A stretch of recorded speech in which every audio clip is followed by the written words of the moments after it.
Bienvenidos a la entrevista del día, como es habitual, a través de las pantallas de Antofagasta Televisión. En esta oportunidad vamos a conversar con Víctor Flores, encargado del plan de superación de campamentos en Antofagasta, un poco para hacer también balances de los anuncios y el trabajo que ya se viene realizando en la ciudad de Antofagasta. Muchas gracias por acompañarnos en la entrevista. Gracias a ustedes por el espacio, Carolina, gusto de saludarte. Hubo varias expectativas con este plan de superación de campamentos que ya lleva en marcha un tiempo considerable para tener algunos balances. ¿Cuáles son justamente los hitos que uno podría destacar, Víctor, respecto a lo que se ha hecho en la ciudad de Antofagasta de acuerdo a los anuncios que también hace el gobierno regional en esta materia? Sí, bueno, es importante señalar que lo que se busca con este plan de superación de campamentos, que es una iniciativa que formula el intendente el año pasado, ya llevamos un poco más de un año, casi un año y medio de ejecución, es que lo que se busca es abordar la situación de campamentos en la ciudad después de un crecimiento explosivo experimentado a fines del 2013 y que se termina de consolidar entre el 2014 y el 2015, por varias razones, una de ellas es el déficit habitacional.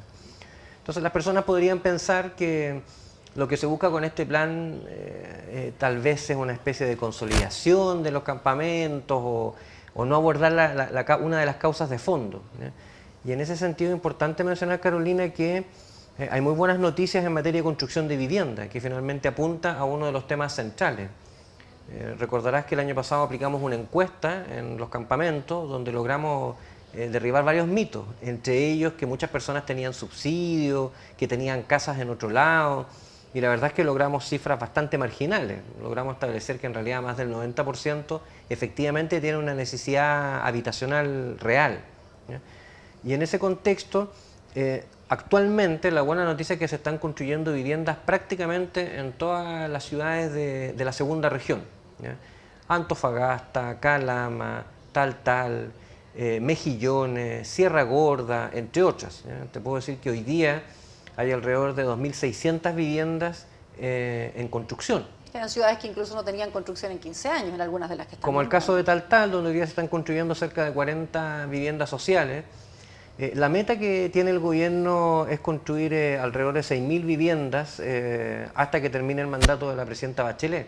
Si el déficit es 21.000, todos dicen obviamente nos quedamos cortos. O sea, 21.000 es la cifra que se ha dado del déficit de viviendas en la región. Sí, ahora ese es un déficit que no hace distinciones necesariamente entre grupos, ¿ya? Es menor cuando uno solo lo focaliza en grupos vulnerables. ¿Me explico? Aquellos que necesariamente requieren apoyo estatal a través de un subsidio habitacional, ¿ya? Ese número grande involucra también, por ejemplo, a personas de clase media que sí tienen alguna capacidad de endeudamiento vía crédito hipotecario, ¿ya? Pero efectivamente hay un déficit habitacional importante, ¿ya? Y la buena noticia también es que en Antofagasta, esto nosotros se lo conversábamos los dirigentes de campamento, el año pasado les decíamos, miren, en Ancalama se están construyendo viviendas, y no teníamos aquí todavía el inicio de construcción de viviendas que pudieran ver, ¿ya? Porque eso genera también confianza, exactamente. Y hoy día estamos en Antofagasta con alrededor de 400 viviendas en construcción. Por ejemplo, el proyecto de Caparrosa, que lo fuimos a visitar con el intendente, la directora del Servio, Seremi Viviendas, son 120 departamentos, y el día de ayer o anteayer se dio el inicio ahí a la construcción de 300 nuevas viviendas. Y se espera a fines de este año estar con 1.400 viviendas en construcción, solo en la ciudad de Antofagasta. Víctor, ¿son barrios segregados o finalmente la integración ha sido posible con esta forma en que el gobierno está construyendo ahora? Que era una de las principales críticas, tener guetos o lugares muy alejados o con poca conectividad, colegios.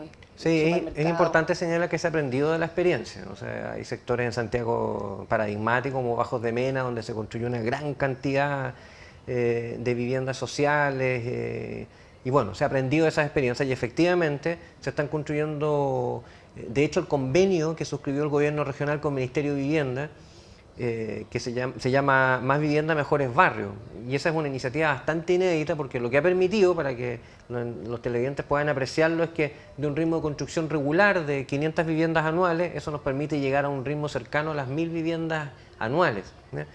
Entre tantas cifras que a veces confunde, lo importante es señalar que el gobierno está de una manera intensiva abordando no es la única, pero una de las causas que generan la situación de campamentos en la región, pero en particular en la ciudad de Antofagasta. Cuando parte el plan de superación de campamentos había una cifra en números. ¿Hoy hay más campamentos que cuando ustedes inician el plan? Nosotros seguimos manteniendo los 35 campamentos, que fue lo que catastramos, no hemos logrado establecer nuevos sitios que nos permitan configurar un nuevo campamento. Lo que sí es real es que, como en cualquier sector donde viven las personas, por ejemplo, si uno vive en un edificio de departamento, hay gente que se va y llegan otros. Y en algunos casos, efectivamente, hay personas que se han ido y han llegado otras. Ahora, nosotros lo que hacemos ahí es reafirmar el compromiso que tenemos con los dirigentes de mantener cerrados sus campamentos, en términos que son las familias que están, en las nóminas que ellos tienen y que son parte de los comités, porque ellos tienen claro que es la única manera en que ellos van a lograr poder incorporarse a esta fila que existe hoy día de comités, que son aquellos que van teniendo salida a través de estos proyectos que hemos mencionado anteriormente, de este número de viviendas que se están construyendo. Y aquí, Carolina, es importante señalar, porque a veces uno va en juntas de vecinos, conversa con personas que no viven en campamentos y nos señalan que ellos piensan que a través de este plan nosotros vamos a priorizar a las familias de campamento y los vamos a hacer saltarse esta fila. Lo que no es verdad. El objetivo del plan de superación de campamento es ayudar a esas familias a que se organicen y puedan vincularse con el Servio de manera que se incorporen a esta fila, en el lugar que les corresponde, porque tenemos muy claro que hay muchos comités, más de 100 comités en la ciudad de Antofagasta, que están vinculados con el Servio, para quienes son estas viviendas que se están construyendo y que llevan muchos años esperando y no necesariamente están en campamento, viven como allegados en la casa de algún familiar o viven en alguna población o arrendando. Había grupos más extremos y recuerdo quienes viven cerca de la población El Ancla, hay unos campamentos que no querían moverse de esos sectores. ¿Qué ha pasado en particular con algunos grupos que no están a la espera de un lugar más alejado, sino en los propios asentamientos donde ellos han estado a veces por más de 10 años? Sí, hay algunos grupos, como tú bien señalas, más bien son marginales, porque la gran mayoría de los dirigentes están trabajando con el plan y tienen claro, yo diría, 2 o 3 cosas importantes. Primero, que están ocupando ilegalmente un terreno. Nosotros tenemos claro a su vez que hay una necesidad habitacional cierta. En segundo lugar, que esos terrenos están fuera del plano regulador. Y están fuera porque se encuentran en lugares que no son aptos por sus condiciones morfológicas para que vivan personas y permitan un desarrollo residencial. Pero en tercer lugar, que es el caso particular de este sector que tú señalas, varios de estos asentamientos están en zonas de peligro aluvional. Hay algunos que se mantienen en esa posición. Y nosotros entendemos que en la medida en que ellos vayan observando cómo se van generando estas soluciones habitacionales, de muy buen estándar, Carolina, estamos hablando de departamentos, antes se hablaba de 40, 45 metros cuadrados, hoy día estamos hablando de departamentos de más de 56 metros cuadrados, en sectores, incluso otros departamentos tipo condominio, con sede vecinal, con espacios comunitarios, con lugares de estacionamiento, en sectores de integración con el resto de la comunidad. Entonces nosotros tenemos la confianza en que en la medida en que estas personas que se mantienen más bien refractarias o que se quieren aferrar a un terreno, vayan viendo que aquellos que sí se organizaron, que sí trabajaron con el plan, que sí constituyeron sus comités e hicieron su ahorro, van a ir teniendo, puede ser en algunos casos más temprano, en otros más tarde, van a ir teniendo una solución habitacional. Víctor, ¿qué pasó con este plan que había de barrios transitorios? ¿Fracasó en definitiva y se abandonó lo que se anunció en algún momento? No ha fracasado. Lo que sucede, Carolina, es que como en toda ejecución de políticas públicas o en el diseño de programas que uno hace incluso en el ámbito, o de proyectos que hacen incluso en el ámbito de las empresas privadas, a veces hay contratiempos. Eso es un proyecto que está diseñado, está levantada toda la información, está definido cuáles son el campamento piloto, están determinados los terrenos, y lo que nosotros estamos esperando ahora en un trabajo que se ha hecho muy coordinado con el Ministerio del Interior, nos ha tocado a nosotros en representación del intendente, al propio intendente, estar en reuniones tanto con el ministro del Interior, el subsecretario del Interior. Lo que nosotros estamos ahora atentos es a la transferencia de recursos que permitan implementar definitivamente estos barrios. Pero ese es un tema, te vuelvo a reiterar, que no está... ¿Los recursos que provienen de dónde? Porque no es por un FNDR, ¿son recursos directos ministeriales? Son recursos directos ministeriales, porque lo que estamos haciendo aquí, Carolina, también es algo bien innovador, y me permitiría después comentarte un par de cosas de este plan que nos tienen bien contentos. Que generalmente los barrios de emergencia o transitorios se construyen una vez producida la emergencia, una vez que ya se produjo el daño, el temporal, el aluvión, el sismo, el terremoto. En este caso, estos proyectos de barrios transitorios lo que buscan es prevenir esa situación, ¿ya? Y por eso se ha venido trabajando, bajo esta lógica de emergencia, por decirlo así, de prevenir un riesgo, se ha venido trabajando con el Ministerio del Interior. Así que eso desde el ámbito, mira, las 2 preguntas que me has hecho tienen que ver con una de las líneas del plan que dice relación con el territorio, con la política habitacional. O sea, por un lado se está construyendo viviendas que van a permitir dar salida a los comités que llevan harto tiempo esperando, dentro de los cuales, Carolina, hay gente de campamentos, pero que llevan alrededor de 5 años en campamento, para que se entienda que no es que estemos dando una prioridad, sino que hay gente que también hizo la fila y que lleva mucho tiempo esperando. Entonces, por ahí hay una línea de construcción intensiva de vivienda. En segundo lugar, para abordar situaciones de riesgo, la generación de estos barrios transitorios. A partir de este segundo semestre viene una modificación a la normativa que regula el Fondo Solidario de Vivienda, que en el fondo es el subsidio habitacional, y a partir del segundo semestre, en una coordinación que tenemos con el Servio, empezamos ya a hacer este trabajo de vinculación de estos comités de vivienda nuevos, de estos campamentos nuevos, para que empiecen gradualmente a incorporarse a esta fila, teniendo claro ello que su horizonte de tiempo probablemente sea también unos 3 o 4 años, como ha ocurrido con dirigentes que ya llevaban ese tiempo o familias de campamento que ya llevaban ese tiempo y hoy día están a las puertas de una solución habitacional. ¿Ha logrado la región mayor inyección de recursos a nivel sectorial justamente para atender una problemática que puede ser a lo mejor no muy alejada de lo que vive en otras regiones del país, pero sí acrecentada, y eso es un diagnóstico que ustedes mismos levantaron? ¿Hay más recursos, Víctor, sectoriales para atender la problemática? Mira, lo que se hizo acá es algo que es un paso entre la mera entrega de subsidio que ocurrió. De hecho, hoy día aquellos que están primero en estas filas son los que se quedaron con el subsidio en la mano, que no estaba asociado a ningún proyecto, que pasó varios casos en la administración anterior. Entre eso y la construcción completa por parte del Estado, lo que se ha hecho es una cuestión bien innovadora, que es a través de este convenio de programación, que representan 170.000 millones de pesos, donde 60.000 millones de pesos son provenientes del FNDR, del Fondo Nacional de Desarrollo Regional, o sea, recursos que administra el gobierno regional. ¿Y para qué son estos recursos? Para la macrourbanización de esos terrenos, que además son terrenos que Bienes Nacionales le transfirió gratuitamente al Servio a partir del año 2014.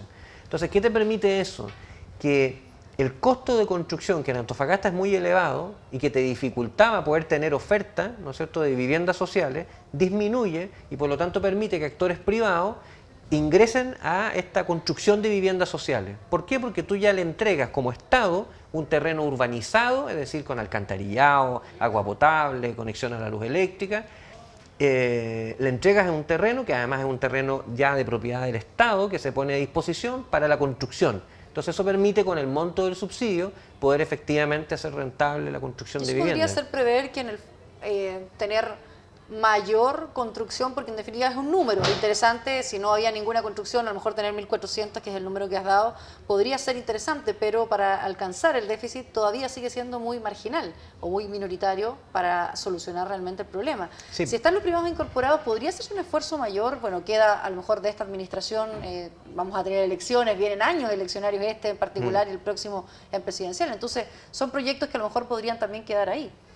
Sí, lo que sucede es que tú tienes que pensar que también el gobierno se ha hecho cargo de un déficit habitacional, que también se vio acrecentado por decisiones equivocadas en materia de política habitacional, ¿ya? Entregar subsidios sin estar asociado a ningún proyecto. Una persona que se queda con un subsidio, sale al mercado a buscar una vivienda con el precio que tienen las viviendas en Antofagasta, por cierto que eso en el fondo seguía manteniendo una situación de déficit habitacional. Hoy día no es así. Hoy día no se entregan subsidios si no están asociados a un proyecto habitacional, ¿ya?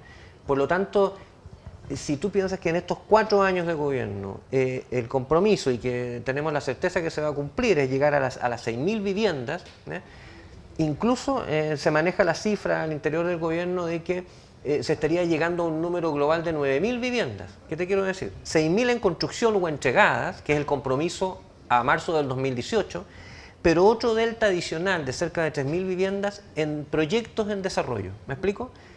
No necesariamente en la construcción, pero sí ya con terrenos disponibles, con proyectos habitacionales asociados. Si tú mantienes ese ritmo en otro periodo gubernamental, sin duda que vas a poder abordar de manera bien eficiente el déficit habitacional, ¿ya?